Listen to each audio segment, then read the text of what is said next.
अब देखो यहाँ पे हमारे पास जो चैप्टर है वो है work, energy and simple machines. तो बेसिकली हमें इसमें क्या करना है, एक तो हम इसमें वर्क के बारे में पढ़ेंगे, क्योंकि इससे पिछले वाले चैप्टर में जो हमने मोशन चैप्टर पढ़ा था उसमें हमने ये तो देखा था कि मोशन किसकी वजह से होता है, किसी भी जब कोई फोर्स एक्ट करता है उसकी वजह से किसी भी बॉडी में मोशन आता है, या कोई भी बॉडी अपनी पोजीशन को चेंज करती है, राइट। मतलब या तो अगर वो रेस्ट में है तो वो मूवमेंट करती है, मोशन में आ जाती है, मोशन में है तो रेस्ट में आ जाती है। तो उससे क्या था, ये सारे उसके फोर्स के क्या थे, रिजल्ट्स थे कि when ever any force is applied on any object तो इट चेंजेस इट्स पोजिशन, ठीक है। देन बात करेंगे एनर्जी की। Energy is again form of, it is a form of a force, it is a form of energy. And आता है simple machine, जिसमें that जो हम फोर्स अप्लाई करेंगे या वर्क करेंगे वो किसी एक पर्टिकुलर ऑब्जेक्ट में जो करेंगे that will be a simple machine, जो क्या करेगी, हेल्प करेगी इन चीजों को ऑपरेट करने में, प्रोसेस करने में, ठीक है। चलो, in earlier chapter 4 and 6 you have learned how forces changes the motion of objects and how kinematics equations and Newton's law can be used to analyze motion। तो यहाँ पे हमने जो लास्ट चैप्टर जो हमने पढ़ा था उसमें हमने क्या बहुत सारी चीजें पढ़ी थी। क्या था, एक तो हमने क्या न्यूटन्स की इक्वेशंस पढ़ी थी, ठीक है। First equation, second equation, third equation of motion पढ़ा था हमने, ठीक है। उसके साथ साथ यहाँ पे ये काइनेमेटिक इक्वेशन, काइनेमेटिक्स का मतलब क्या है, ये एक ऐसी ब्रांच है जो क्या करती है, when ever any object will be in motion, जब भी कोई ऑब्जेक्ट मोशन में होता है उसको स्टडी करने की जो ब्रांच है that is known as kinematics, ठीक है।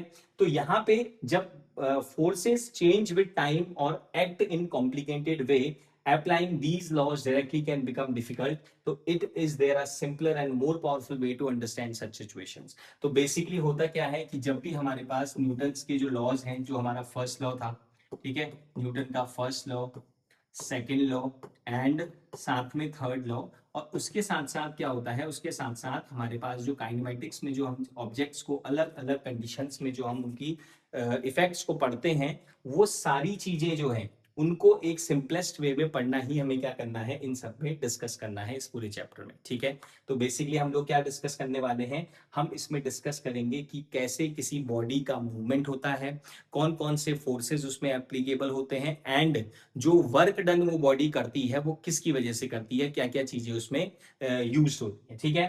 Now in this chapter you will explore the ideas of work, energy and power, which often allow us to analyze motion and interactions more easily. You will also learn about simple machines which help us perform tasks with less efforts and more convenience। तो basically जब हम बात करते हैं किसकी, simple machines की, तो machines हम क्या है, मशीन्स की एक जब हम बात करते हैं सिंपल मशीन्स की, तो मशीन्स क्या है, मशीन्स ऐसी चीजें हैं जो हमारे काम को क्या करती हैं, आसान बनाती हैं, इजीली हमें क्या करती हैं, किसी भी चीज को बहुत इजी वे में हमें प्रोवाइड करती है, ठीक है।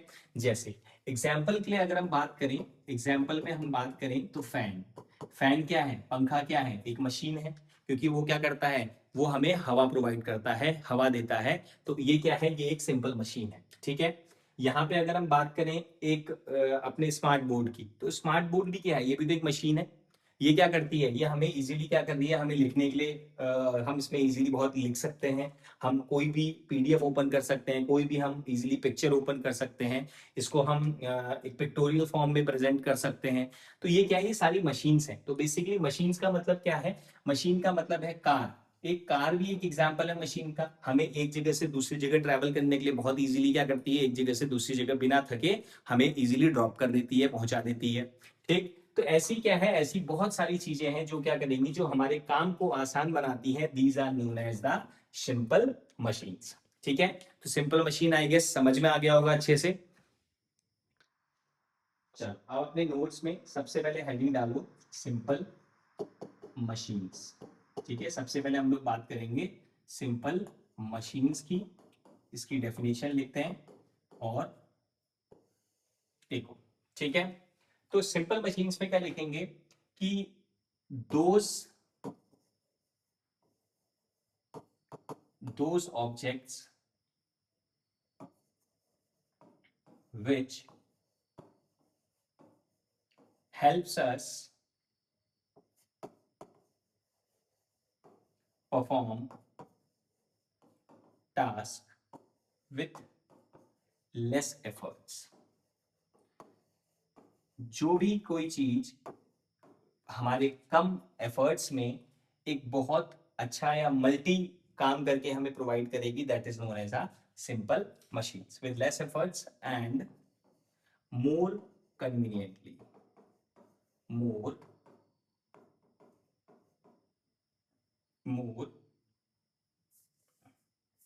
कन्वीनियंटली।